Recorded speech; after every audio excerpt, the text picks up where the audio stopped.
aunque bien tal vez hoy podamos entender que la cruz es un sinónimo o es un símbolo de bendición para nosotros, en aquel momento la cruz era un símbolo de maldición. Y es por eso que la Escritura dice: maldito todo el que es colgado en un madero. La muerte por medio de la cruz era la peor y más indigna pena capital pública que el mundo conocía, la más vergonzosa.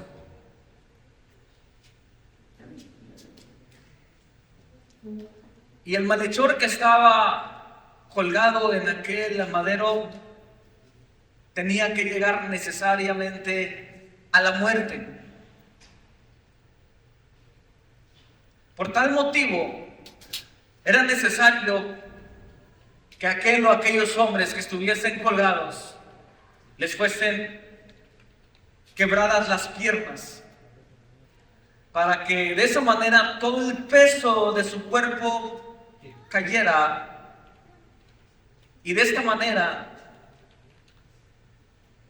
pudiera llegar a una asfixia. Es decir, si no había muerte a razón de ser colgado en el madero,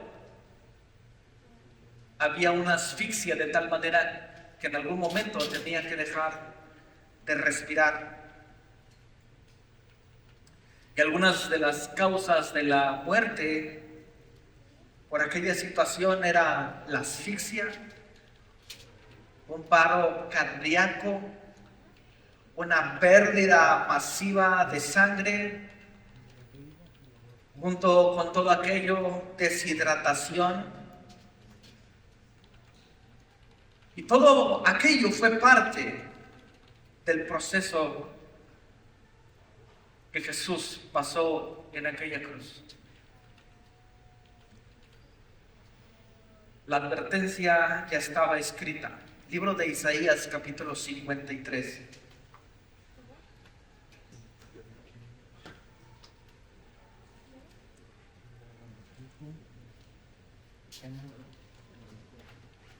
Isaías capítulo 53, versículo 4.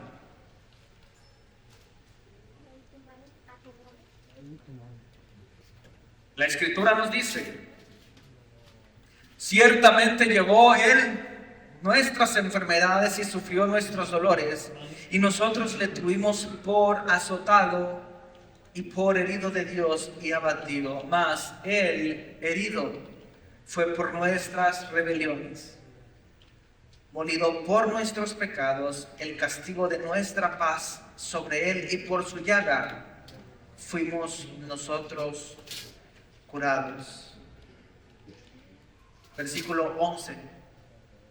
Verá el fruto de la aflicción de su alma y quedará satisfecho por su conocimiento. Justificará mi siervo justo a muchos y llevará las iniquidades de ellos.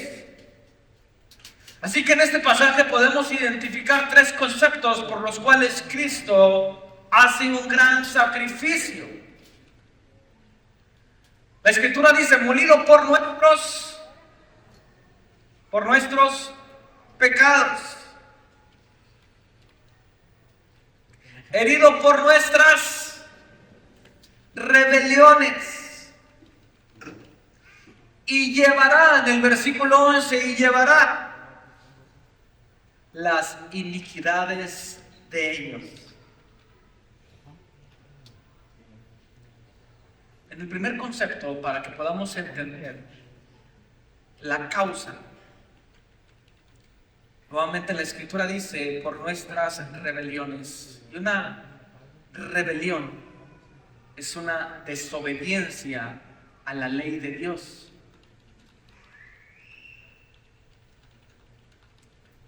Y la rebelión está puesto en un término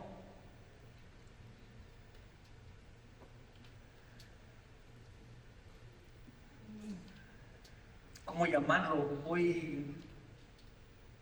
De un grado muy alto. Porque la Escritura dice que comparado a las rebeliones es la adivinación. Es un pecado grave delante de Dios. Aunado tenemos el siguiente concepto: molido por nuestros pecados. Y la palabra pecado significa errar en el blanco. Errar en el blanco. Es decir, hacer algo contra Dios. Esto es pecado. Y por último, las iniquidades.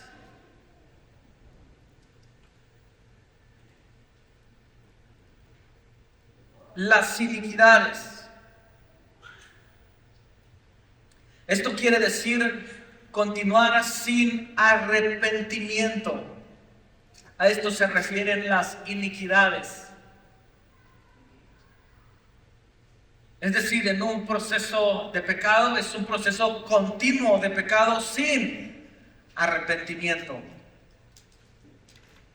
Y vemos que estos tres conceptos se manifiestan en la Escritura y a causa de ello Cristo murió por nosotros. Él mismo llevó nuestras enfermedades. Oh, pero cuán glorioso es su poder, que la misma Escritura nos dice que por sus llagas nosotros fuimos curados. Fuimos rescatados, fuimos salvados. Y ese fue el gran precio que Jesucristo pagó por nosotros. Antes de entrar a este proceso específico de muerte, vamos a mencionar cada una de las frases que Cristo dijo en la cruz del Calvario. Quisiera también dar un poquito de contexto en relación a lo que sucedió algunos momentos antes. Jesucristo fue golpeado, fue maltratado, pero en el proceso le fue puesta una corona de espinas sobre su cabeza. Y es interesante lo que menciona la palabra, cuando nosotros leemos la palabra, y nos hace referencia en cuanto a la espina. Si nosotros vamos al libro de Génesis, capítulo 3, versículo 18, Génesis capítulo 3, versículo 18, la Escritura habla acerca de los espinos. Y no es que curiosamente esté aquí plasmado. Génesis capítulo 3, versículo 18, la Escritura dice: espinos y cardos te producirá y comerás plantas del campo. Esto nos hace referencia a la maldición que fue impuesta a la tierra a causa de la desobediencia del hombre. Y a causa de esa desobediencia, la tierra produjo espinos. Es interesante ver y entender por medio de la Escritura que por medio de esos espinos que penetraron sobre la cabeza de Jesucristo fue abolida toda maldición. Y la maldición que antes venía sobre la vida del hombre ahora se convierte en bendición por medio de Cristo Jesús. Ahora bien, ¿usted puede imaginar el dolor que sintió Jesús cuando le fueron colocadas esas espinas sobre su cabeza?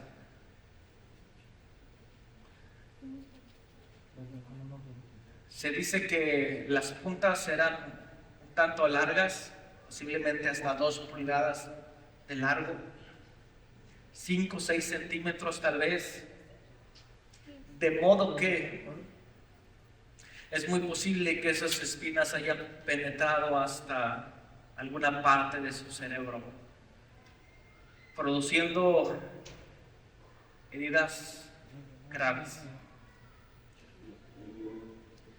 Y esto fue parte del proceso.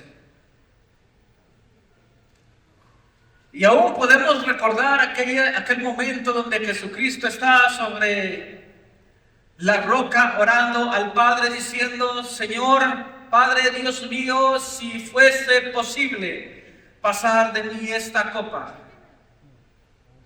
En la angustia, en la agonía, pero aún mejor dijo: no se haga mi voluntad, sino hágase la tuya. Y este era el propósito del Padre, que el Hijo viniera a esta tierra para entregar su vida, el rescate por todos nosotros. Y esa es la gran bendición que tenemos. La Escritura dice: llevaban también con él a otros dos que eran malhechores para ser muertos, y cuando llegaron al lugar llamado de la calavera, le crucificaron ahí.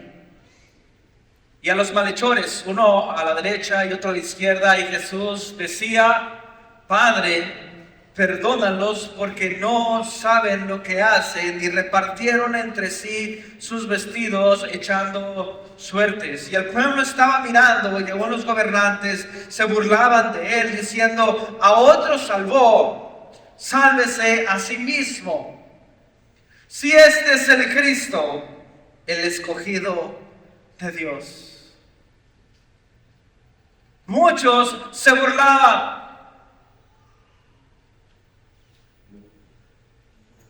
Y esta fue la primera frase que Jesucristo menciona en aquella cruz: Padre, perdónalos porque no saben lo que hacen. Esta es una petición, esta es una intercesión por todo el mundo.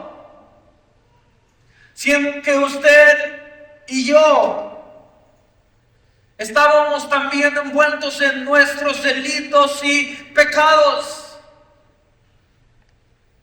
Por cuanto todos pecaron, dice la Escritura, y están destituidos de la gloria de Dios, había de ser necesario un sacrificio para que nosotros pudiésemos acercarnos nuevamente al Padre. Y para ello era necesario el perdón de Dios. La ira de Dios había de manifestarse para aquellos que estaban alejados. Sin embargo, la misma Escritura también nos dice que hemos sido ahora justificados por medio de Cristo, para que por medio de esa justificación usted y yo ahora tengamos paz para con Dios por medio de Cristo Jesús. Y Cristo en aquella cruz del Calvario, en la agonía, eleva su voz y le dice: Padre, perdónalos, aún con la misericordia, aún con la compasión,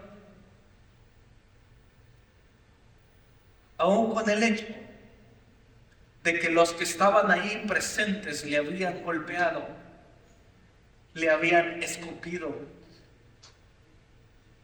le habían arrancado su barba, le habían colocado una corona de espinas. Pero aún y con todo ello, Él tuvo la misericordia, la compasión y aún la fuerza para decirle al Padre: perdónanos. ¿Cuántos de nosotros hemos necesitado el perdón de Dios? Y así como bien lo muestra la Escritura y como lo vimos al principio en la parte introductoria, Él ha muerto por nuestros pecados, por nuestras rebeliones y por nuestra transgresión. De modo que ahora, dice la Escritura, podemos acercarnos confiadamente al trono de la gracia, donde podemos encontrar oportuno socorro, ayuda de parte de Dios. Encima de la cruz fue puesta una inscripción, un letrero que decía: Rey de los Judíos, escrita en diferentes idiomas. La intención, tal vez a manera de burla, fue colocarle aquel título.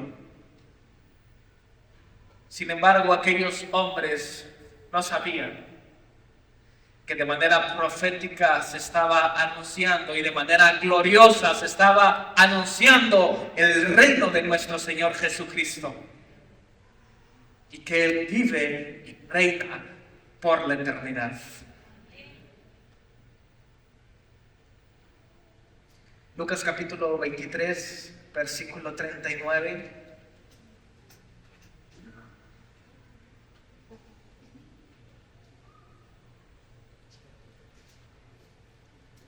Y uno de los malhechores que estaban colgados le injuriaba diciendo: si tú eres el Cristo, sálvate a ti mismo y a nosotros. Respondiendo el otro le reprendió diciendo: ¿ni aún temes tú a Dios estando en la misma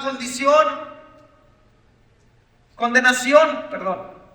Nosotros, a la verdad, justamente padecemos porque recibimos lo que merecemos, lo que merecieron nuestros hechos, mas este ningún mal hizo.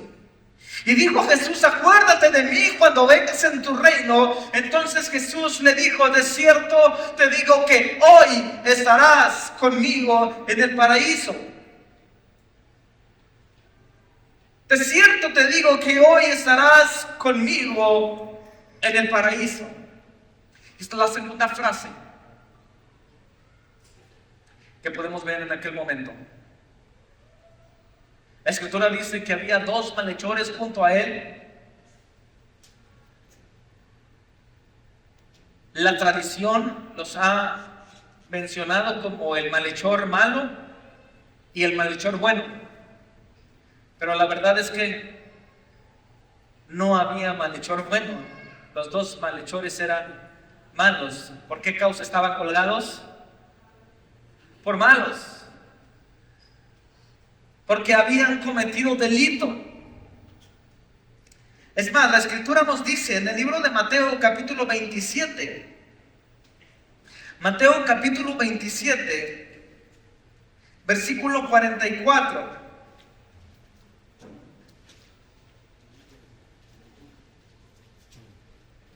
Mateo capítulo 27, versículo 44. Lo mismo le injuriaban también, ¿quién?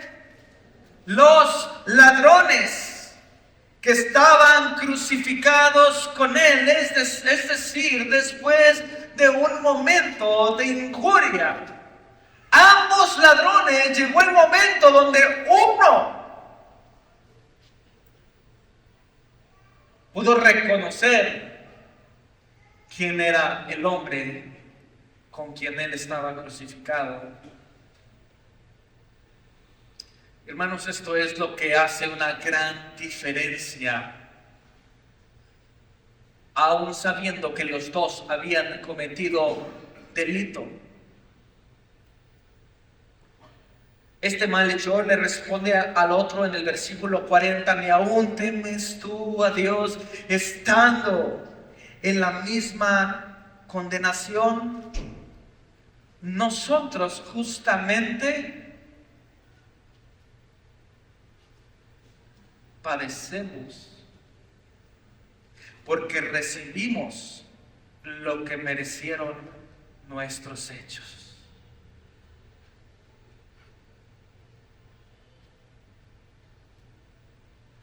La Escritura dice en el libro de Isaías: el castigo de nuestra paz fue sobre él. Y es que debemos de entender que lo que merecían nuestros hechos, de igual manera era la condenación. Mas ahora, dice la Escritura, Romanos capítulo 8, ya no hay más condenación. ¿Para quién? Para los que estamos en Cristo Jesús. Y esto fue lo que cambió el entorno de aquel malhechor: entender que Dios, que Cristo era un hombre santo, y que este malhechor era un hombre pecador, y que él debía pagar por sus hechos. Sin embargo, podemos ver que en aquel momento el Señor extiende nuevamente su misericordia, y no solamente su misericordia, sino salvación sobre aquel malhechor. Este malhechor le dijo: acuérdate de mí cuando vengas en tu reino. ¿Cuál fue la respuesta de Cristo? De cierto te digo que hoy estarás conmigo en el paraíso. Es decir, hay dos conceptos que tenemos que resaltar en la vida de este malhechor. Uno, arrepentimiento. Y número dos, reconocimiento. ¿Cuántos han venido arrepentidos delante de Dios? ¿Cuántos hemos venido arrepentidos delante de Dios por nuestros hechos, por nuestros actos, donde merecíamos condenación? Sin embargo, hemos venido arrepentidos y ahora reconociendo también que Él es nuestro Señor y nuestro Salvador. Fue lo que hizo un hombre: reconocer quién era Cristo en aquel momento.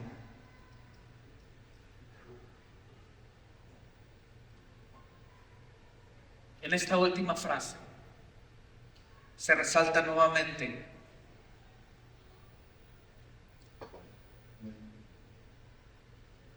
el título de Rey de nuestro Señor Jesucristo.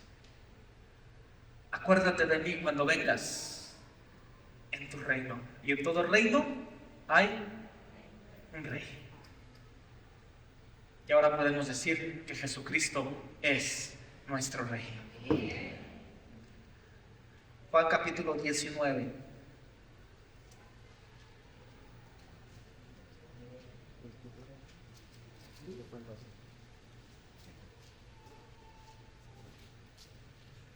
Juan capítulo 19, versículo 25.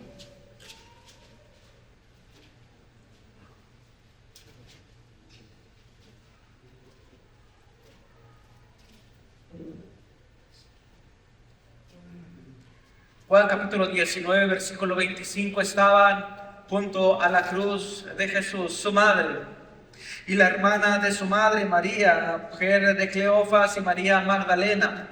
Cuando vio Jesús a su madre y al discípulo a quien él amaba, que estaba presente, dijo a su madre: mujer, he aquí tu hijo. Después dijo al discípulo: he ahí tu madre.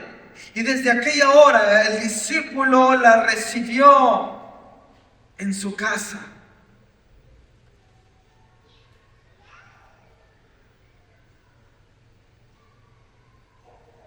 Seguramente la mayoría no podemos imaginar el sufrimiento de aquella mujer viendo a su hijo colgado en una cruz.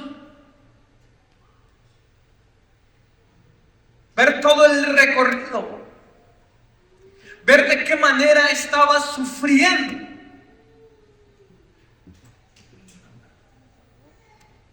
Sentir todo aquel dolor en el proceso que lo llevó.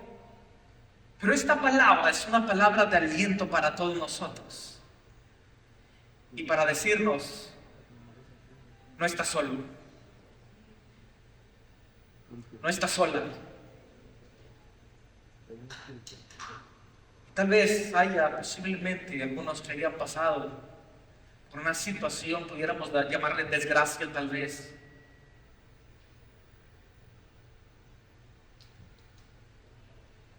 Jamás lo podré entender quizá, pero al menos ver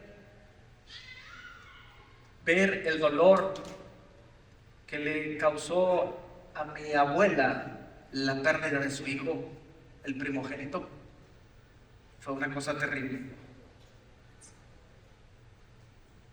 Terrible.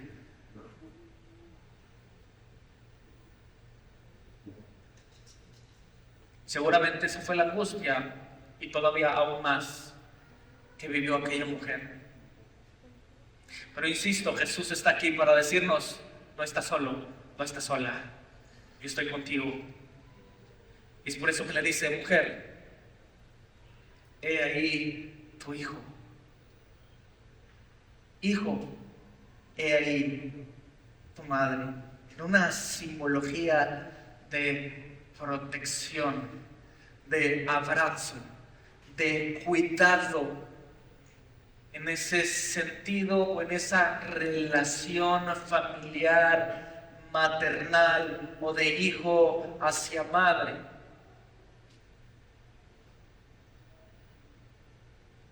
Pero el énfasis mayor en esta frase está el hecho de pensar que Él estará con nosotros todos los días hasta el fin del mundo, porque Él así lo prometió. Mateo capítulo 27.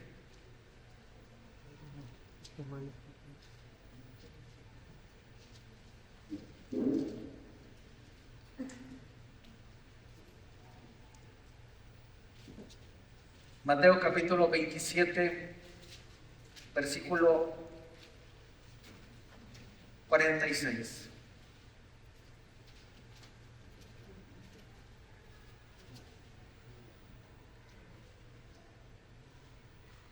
Cerca de la hora novena, es decir, aproximadamente a las 3 de la tarde, Jesús clamó a gran voz diciendo: Elí, Elí, lama sabactani.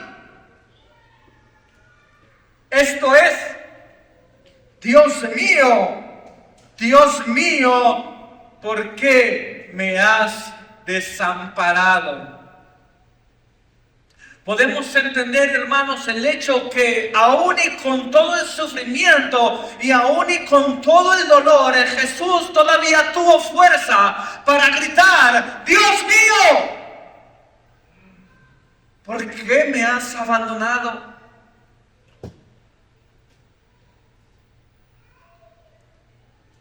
¿Y por qué? La razón, ¿cuál era la razón de sentir esa soledad en aquel momento?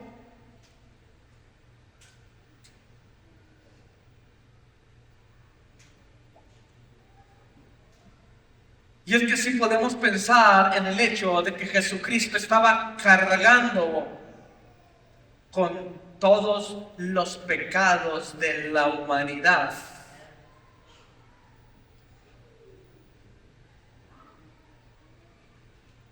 En ese momento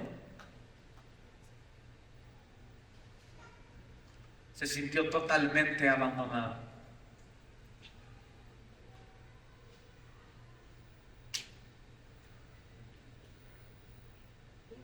Y es que la Escritura nos dice que Dios está airado con el pecador. Y aunque fuera su propio Hijo quien estaba en la cruz, en ese momento Él cargó con la condenación de toda la humanidad. ¿Se puede usted imaginar el hecho de que un hombre que caminó en santidad delante de Dios, prácticamente de manera perfecta, porque la Escritura nos dice que no se halló pecado alguno en él, prácticamente una vida perfecta delante de Dios? Sin embargo, en aquel momento fue donde recibió todo el castigo, el peso del pecado sobre su cuerpo, la separación, la distancia entre él y Dios. Y hemos de recordar que había una barrera. Antiguamente, antes del sacrificio de Cristo, la única manera de poder entrar en la presencia de Dios era por medio de un sumo sacerdote, y este entraba solamente una vez al año. Y había que abrir un velo para que éste pudiera entrar. Nadie podía soportar la gloria, la presencia de Dios si no caminaba en santidad delante de Él. Por lo que si alguno se presentaba con algún pecado, alguna rebelión o iniquidad, en ese momento caía muerto, al instante caía muerto, porque Dios es un Dios santo.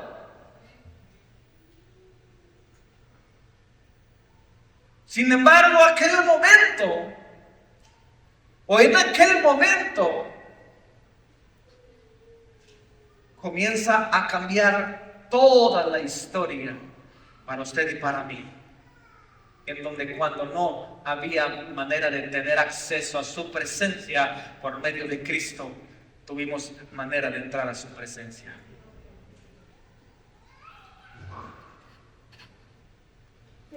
¿Por qué me has desamparado?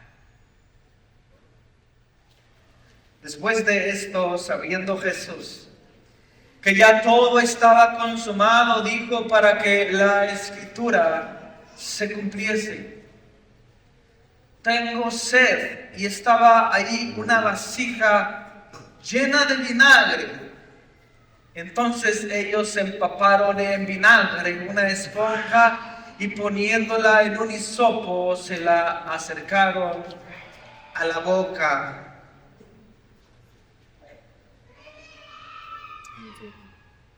En esta siguiente frase, tengo sed, podemos ver la necesidad física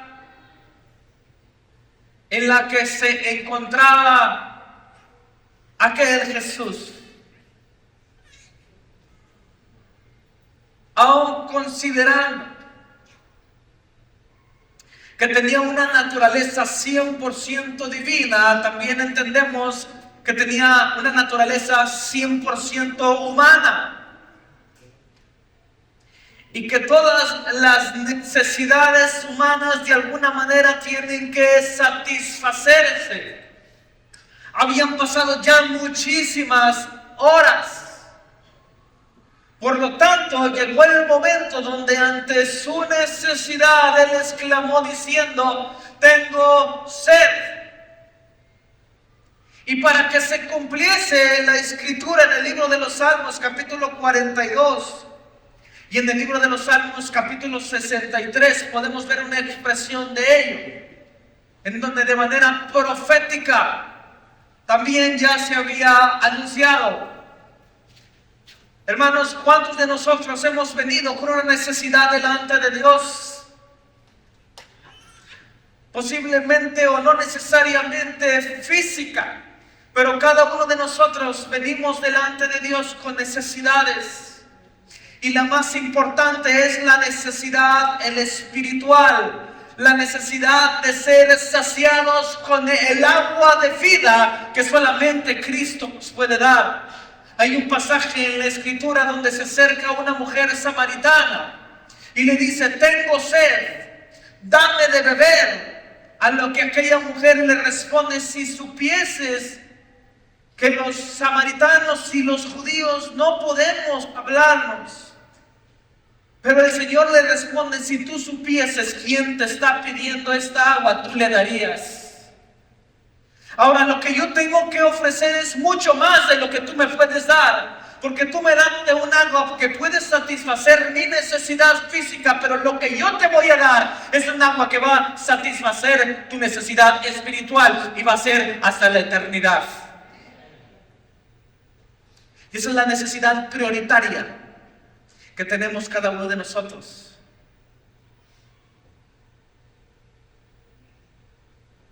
¿No han tenido momentos en su vida donde hace una pausa en el camino y le ha dicho al Señor: Señor, tengo necesidad de ti, tengo hambre de ti, tengo sed de ti?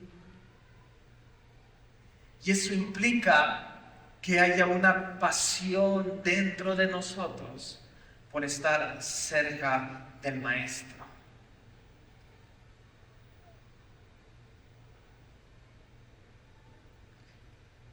Finalmente aquella mujer comprendió que Él era el agua de vida que había de satisfacer. todas sus necesidades.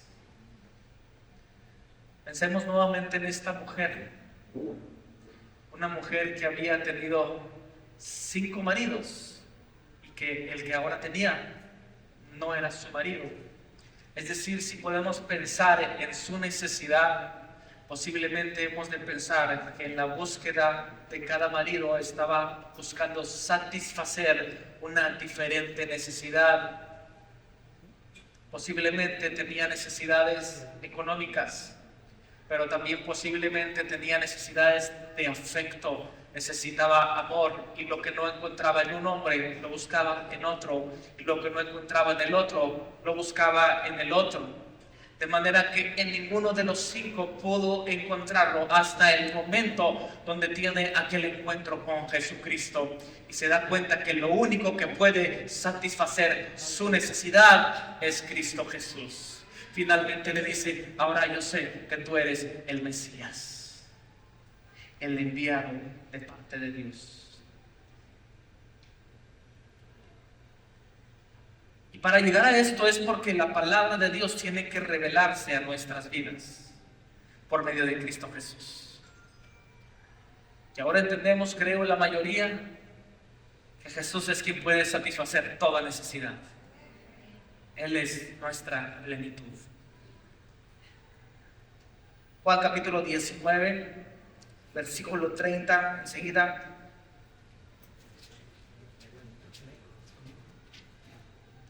Cuando Jesús hubo tomado el vinagre, dijo: consumado es, y habiendo inclinado la cabeza, entregó el Espíritu. Hermanos, hemos llegado al, si pudiéramos hablar de películas, tal vez al clímax, a la parte esencial del tiempo de Cristo en la cruz del Calvario. La palabra consumado es significa la deuda está cancelada. La deuda está cancelada. Padre, he terminado el trabajo que me has encomendado. En otras palabras, he terminado la tarea.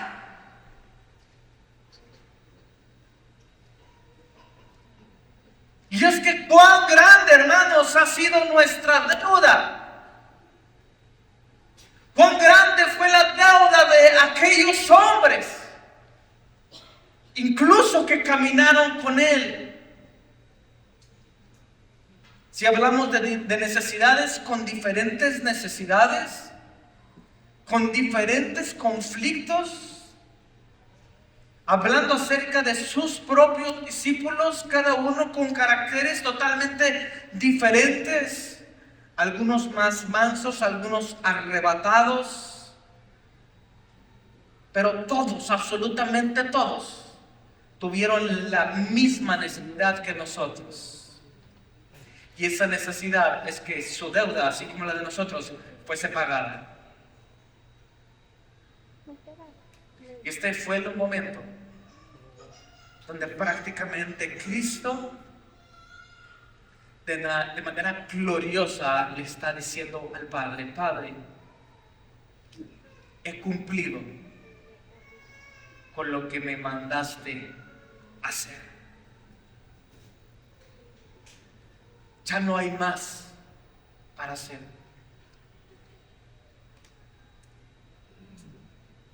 Si nosotros vamos a la escritura en el libro de Hebreos,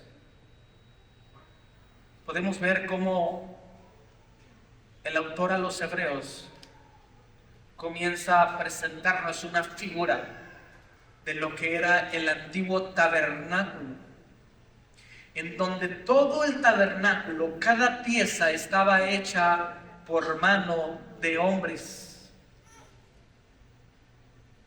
Capítulo 10.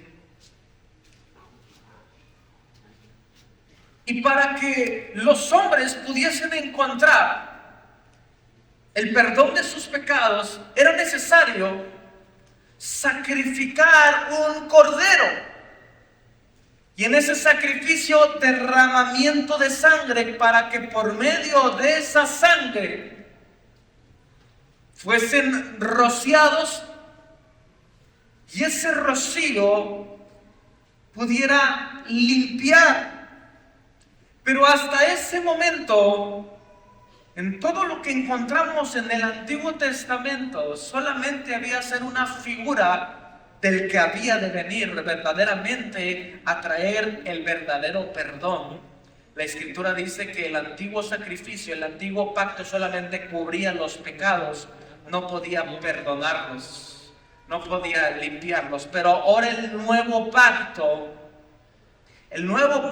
por medio de Cristo, se refiere a la sangre que fue derramada por el Cordero que fue inmolado. En esta figura es Cristo mismo, y en esa figura fue derramada toda su sangre hasta la última gota para hacer un sacrificio perfecto por cada uno de nosotros.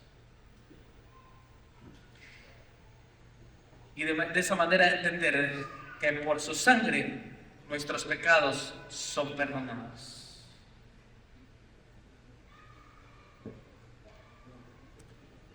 Así que habría que pensar nuevamente, añada a todo el desgaste físico,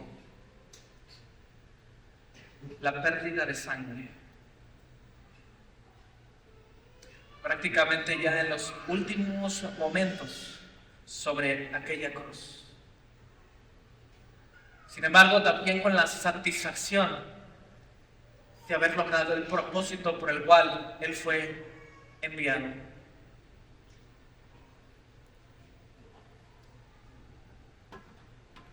Lucas capítulo 23, y con esto llegamos a la última frase. Lucas capítulo 23, versículo 44.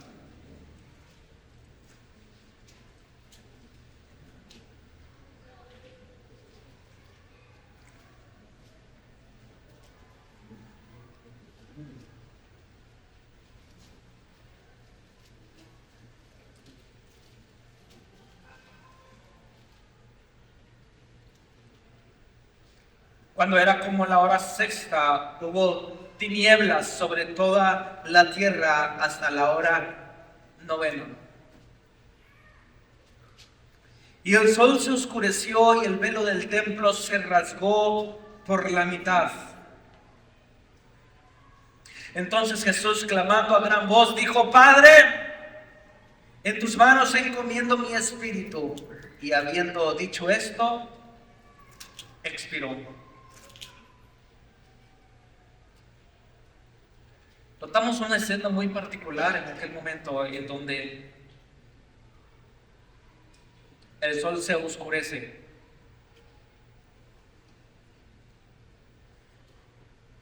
Y yo no sé si usted puede notar, pero al menos yo lo he visto así año tras año, en donde yo creo que la tierra recuerda aquel momento. Y justamente en esta semana en particular, donde hay un cambio, no sé si de temperatura, pero en el ambiente, el sol por un momento deja de dar luz. Los que pudieron notar esta mañana, hoy fue una mañana particular, donde posiblemente esperábamos un poco de sol. No fue así. Y es que aún, insisto, aún la misma tierra creo que recuerda y alaba el nombre de Dios por el sacrificio de Cristo. Esto nos hace recordar cada año que Dios tiene control sobre todas las cosas, aún sobre el propio universo. Comenzó a oscurecerse en aquella hora, y dice la Escritura que el velo del templo, ¿se acuerda del velo del templo que le mencioné? Donde no había acceso bien. Sucedió en aquel momento, el velo del templo se rompió en dos, y no de una manera tal vez normal para nosotros, en donde generalmente se rompe de abajo hacia arriba, sino el rompimiento fue al contrario, donde prácticamente Dios estaba dando apertura a su presencia por medio de Cristo Jesús. Y en aquel momento, imagínense, ya lo hemos mencionado muchas veces, a pesar ya de la agonía, del desgaste, en el último momento todavía tiene fuerza para gritar y para decir: Padre, en tus manos encomiendo mi espíritu. Y en aquel momento Cristo descansa. Cristo entrega su alma, entrega su espíritu, entrega su cuerpo. Así que podemos decir que la muerte de Cristo abre camino a la presencia de Dios. Y es por eso que damos gloria a Dios. Porque su muerte, su sacrificio nos ha abierto las puertas, nos ha dado entrada ante la presencia de Dios. Así que libremente, así como lo dice la Escritura, libremente ahora podemos ir delante de Él.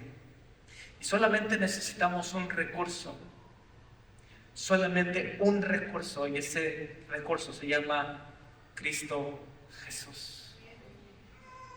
Porque no hay un mediador entre Dios y los hombres, sino Cristo Jesús. Él es el mediador, Él es el camino. Él bien lo dijo: yo soy el camino, yo soy la verdad y yo soy la vida, y nadie viene al Padre si no es por mí.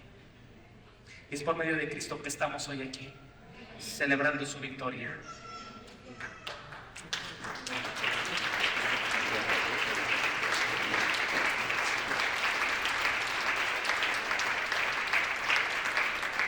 Celebramos su victoria, no por su muerte, sino por su resurrección. Y eso es lo que celebramos esta mañana, que Cristo vive, que Cristo se levantó de los muertos. Y cuando se levantó nos dio una esperanza, y esa esperanza es la vida eterna por medio de Él, al cual damos honra y gloria. Por supuesto, ahí no termina la historia, la tenía que cumplir de manera perfecta. En el libro de Mateo, capítulo 12, versículo 40, la palabra nos hace referencia a que así como estuvo Jonás en el vientre del pez, ¿cuántos días? 3 días y 3 noches. De la misma manera, el Hijo del Hombre, el Hijo de Dios, tenía que pasarlo en una tumba. ¿Cuántos días? 3 días y 3 noches. Posiblemente usted esté tratando o haya tratado en algún momento de hacer cálculo en referencia a la muerte y a la resurrección. ¿Alguien no lo ha pensado así? De viernes a domingo, ¿cuántos días tenemos?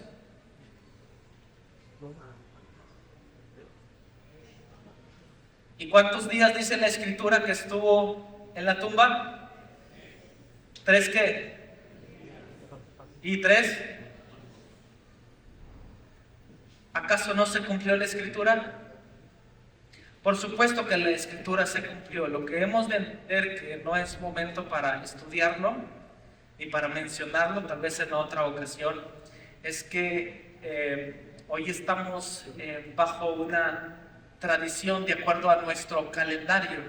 Sin embargo, lo que sucedió fue de acuerdo al calendario hebreo, en donde necesariamente tuvieron que cumplirse 3 días y 3 noches, porque la Escritura tenía que cumplirse.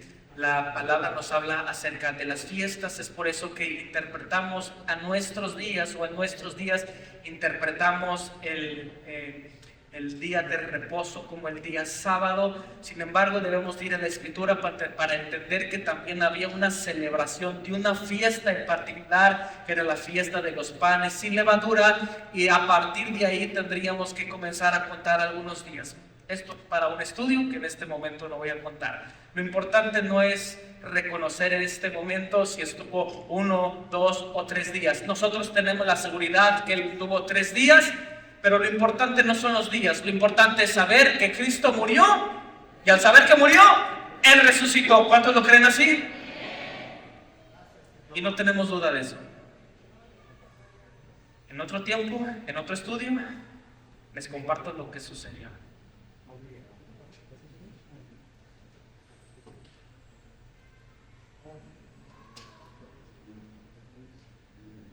Finalmente podemos llegar a aquel pasaje donde comenzamos esta mañana, Mateo capítulo 28. ¿Recuerda el pasaje? Donde el ángel se presenta y finalmente le dice a aquellas: no está aquí, no está aquí, pues ha resucitado.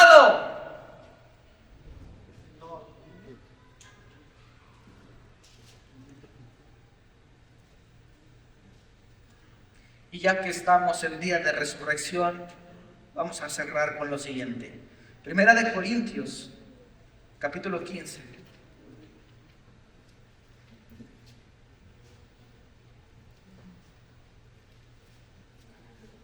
Versículos 3 y 4 primeramente, de ahí vamos al versículo 12. Primera de Corintios, capítulo 15, versículos 3 y 4. Hablando el apóstol Pablo, dice: porque primeramente os he enseñado lo que asimismo recibí, que Cristo murió por nuestros pecados conforme a las Escrituras, y que fue sepultado y que resucitó al tercer día conforme a las Escrituras. Versículo 12. Pero si se predica de Cristo que resucitó de los muertos, ¿cómo dicen algunos entre vosotros que no hay resurrección de muertos? Porque si no hay resurrección de muertos, tampoco resucitó Cristo. Y si Cristo no resucitó, vana es entonces nuestra predicación, vana es también vuestra fe, y somos hallados falsos testigos de Dios, porque hemos testificado que de Dios que Él resucitó a Cristo, al cual no resucitó, si en verdad los muertos no resucitan. Porque si los muertos no resucitan, tampoco Cristo resucitó. Y si Cristo no resucitó, vuestra fe es vana, aún estáis en vuestros pecados. Entonces también los que durmieron en Cristo perecieron. Si en esta vida solamente esperamos en Cristo, somos los más dignos de conmiseración de todos los hombres. Mas ahora Cristo ha resucitado de los muertos, primicias de los que durmieron es hecho, porque por cuanto la muerte entró por un hombre, porque por cuanto la muerte entró por un hombre, también por un hombre, ¿qué sucedió? La resurrección de los muertos. Así que si Cristo no hubiese resucitado, en vana sería nuestra predicación. Y es porque nosotros hemos sido testigos, dijo Pablo. Uno de los últimos milagros que sucedió antes de que Jesús muriera fue la resurrección de un hombre llamado Lázaro, en donde le dijo a aquella mujer llamada Marta: no te he dicho que si creyeses verás la gloria de Dios. Y ese hecho, ese evento tuvo que ser trascendental para que todos los que estaban en los alrededores pudieran saber de un hombre que tenía el poder para dar vida y también para quitarla. Y como este hombre tenía poder para ello, dice: yo pongo mi vida, y así como la puedo quitar, así también la puedo tomar. Y ese es el más grande de los milagros. De manera que por su propio poder fue capaz de tomar la muerte, destruirla, vencerla, pisotearla y coronarse de honra y de gloria como un rey majestuoso y glorioso. De modo que si algún día morimos, hoy tenemos la certeza de que podremos resucitar y de que podremos estar también con Él en su presencia, y moraremos con Él y estaremos con Él. Pónganse de pie porque vamos a celebrar que Cristo resucitó. Vamos a celebrar.